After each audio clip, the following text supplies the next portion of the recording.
perda, hampir 500 perda yang mengarah ke khilafah itu justru yang menyetujui partai-partai yang nasionalis juga loh. Padahal orang nasionalis saja mendukung khilafah kok. Jadi ini kalau sudah masalah kekuasaan apapun dilakukan gitu Pak Paul. Betul.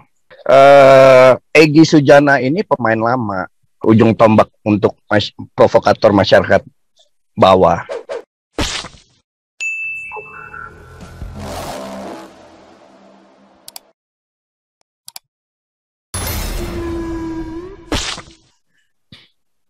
Nah ini Pak Paul, saya mau tambahin, ada sekitar 500 perda, hampir 500 perda yang mengarah ke khilafah itu justru yang menyetujui partai-partai yang nasionalis juga loh. Jangan salah. Itu yang cucu kita kemarin bilang waktu berapa hari yang lalu itu, minggu kemarin kan. Padahal orang nasionalis saja mendukung khilafah kok. Nah itu dia Pak. Jadi jangan terlalu silau dengan istilah nasionalis, karena ini udah masalah kekuasaan. Nggak ada nasionalis-nasionalisan lagi gitu. Jadi ini kalau sudah masalah kekuasaan apapun dilakukan gitu Pak Paul. Betul. Oke, ini lanjut dulu nih Bung Beta, lalu ke Ko Abun ya. Silakan Bung Beta. Selamat malam Pak Paul semua teman-teman. Ya. Egy Sujana ini pemain lama. Dia ujung tombak untuk provokator masyarakat bawah. Udah berulang-ulang dia kan dipanggil, diperiksa dengan isu makar. Tapi dia tetap aja, ini seperti unjuk kekuatan aja bahwa mereka eksis. Nah kita terkecoh. Bosnya Egy Sujana ini kan wakilnya Pak Jokowi. Jadi kalau kita berpikir bahwa Jokowi akan diturunkan, nggak akan. Ini salah satu strategi mereka untuk mengintimidasi kita lah, orang-orang minoritas atau non-muslim. Jadi itu biasa, nah kita terkecoh di situ. Sehingga kita akhirnya jadi oke lah, kita jadi nggak terlalu menunjukkan kita punya jati diri, ya kita enggeh aja, yang penting aman. Ini memang dibawanya seperti gitu. Nah dengan adanya sosial media terbuka ini kita harus sadarin, ya kan, lantang kita lawan. Kalau emang Egy Sujana menggesernya seakan-akan Jokowi akan dijatuhkan, itu memang penggiringan buat mereka, sehingga kita seakan-akan mendukung Jokowi. Di lain sisi, memang Jokowi harus dikoreksi. Lihat kemarin yang ada foto Pak Paul tampilin, sebagai presiden dia masa sungkem ke Wapres. Terlepas agamanya sama atau dia hanya kiainya si Jokowi, jangan gitu, itu presiden. Nggak pernah saya lihat seorang presiden seperti Jokowi. Masalah budayanya beda, jangan. Dia punya apa?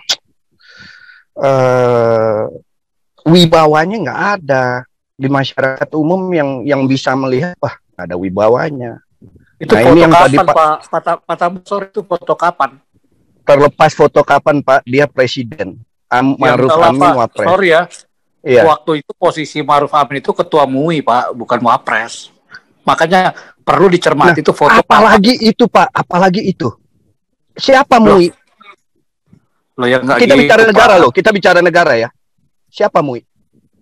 Kok seakan-akan MUI lebih tinggi dari negara? Loh kita bicara fair, kita bicara negara. Kiainya itu Pak, itu kiainya. Doesn't matter, nggak penting. Dia presiden.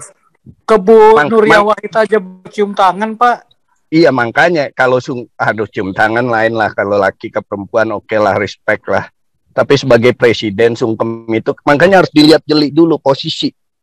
Dan ini negara, ini bukannya lagi kalau Jokowi udah pensiun atau sebelum jadi presiden, oke lah. Nah ini kita digiring semua, digiring seakan-akan wajar, nggak apa-apa dia kiai. No, hal-hal yang gitu harus kita lihat. Sehingga wibawa presiden kokoh. Nah kita sekarang udah serba salah dengan tanggapan seperti ini, jadi kelihatan kan? Kita udah terjebak semua. Oh, saya tanggap maksudnya Bung Beta. Iya. Jadi saya setuju ya. Jadi maksudnya begini, sekalipun kejadiannya saat itu kan Pak Jokowi kan sering nuntun Pak Ma'ruf Amin kan, waktu masih jadi ketua MUI itu kan, terutama lagi masa-masanya Ahok itu loh. Masa-masa Ahok itu, habis itu kan Jokowi merapat ke Ma'ruf Amin begitu rupa kan.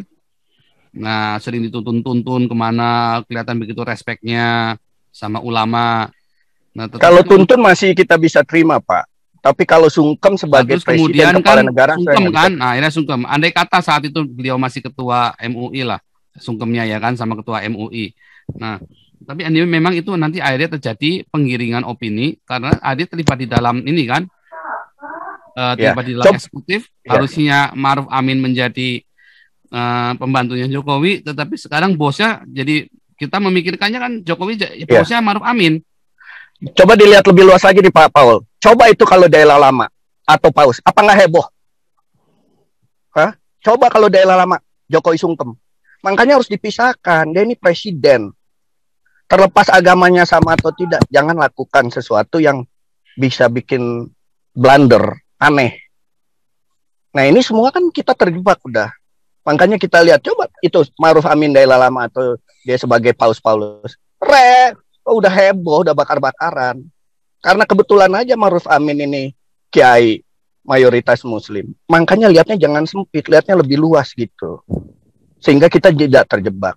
Nah, Egy Sugana sendiri, saya melihatnya dia ini cuman unjuk kekuatan aja. Kita digiring terus. Kita hanya digiring.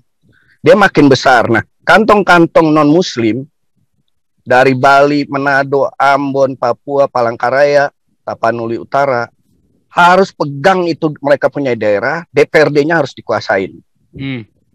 Harus dikuasain dulu dari daerahnya sendiri. Jakarta udah nggak mungkin, semua partai udah sama. Sekarang saya mau tanya, dari Soekarno sampai sekarang mayoritas agamanya apa penguasa kita? Muslim. Lo kenapa sih Egy Sugana bisa seakan-akan dia korban? Dia pakai provokasi rakyat yang kebetulan dalam pandemi ini makin susah.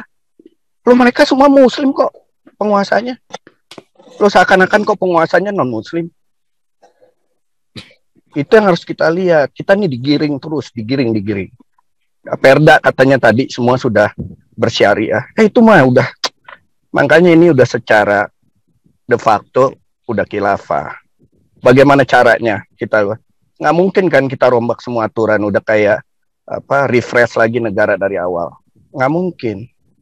Berarti udah dengan adanya Aceh udah jelas sebagai perda syariah provinsi bersyariah udah jelas. Dan mereka nggak mau satu-satu lagi tambah, nggak langsung nasional kita bikin khilafah.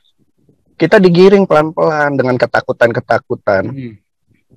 Nah, saya malah mau himbau semua masyarakat Kristen jangan percaya dengan pendeta kalian kecuali dia melakukan sesuai apa yang dia ucapkan, dia lakukan sendiri. Berani nggak pendeta-pendeta kaya jual hartanya, bagikan kepada orang miskin? Kalau itu terjadi, wah, itu benar-benar. Perlu Sebentar harta gereja aja yang dijual, Pak. Apanya, Pak? Kalau perlu harta gereja yang dijual. Ya nggak apa-apa. Nggak apa-apa, itu yang penting kasih makan sama mereka yang ngaku-ngaku pendeta ini. Aset gereja kalau perlu yang dijual. Ya, asetnya kan banyak gereja itu kan. Iya, kasih makan Indonesia. Masyarakatnya. Saya yakin tuh Pak dengan adanya itu kalau semuanya laku seperti Bung Beta bilang. Masalahnya gereja-gereja pikir. Itu banyak masyarakat di bawah yang mayoritas Pak. Dia juga dengan pengetahuan yang lemah secara agamanya mereka. Mereka juga bimbang. Mereka juga cari kebenaran. Salahnya pendeta-pendeta kita tidak melihat peluang. Ya. Begitu Pak Paul, lanjut silakan. Oke, lanjut Pak Abun. Terima kasih.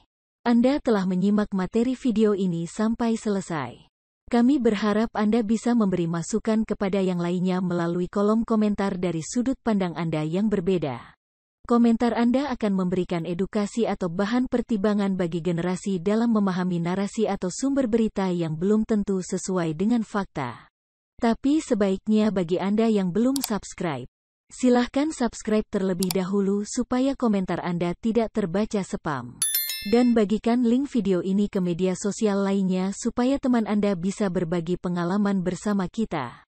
Terima kasih. Dan enjoy saja bersama Sodron Channel.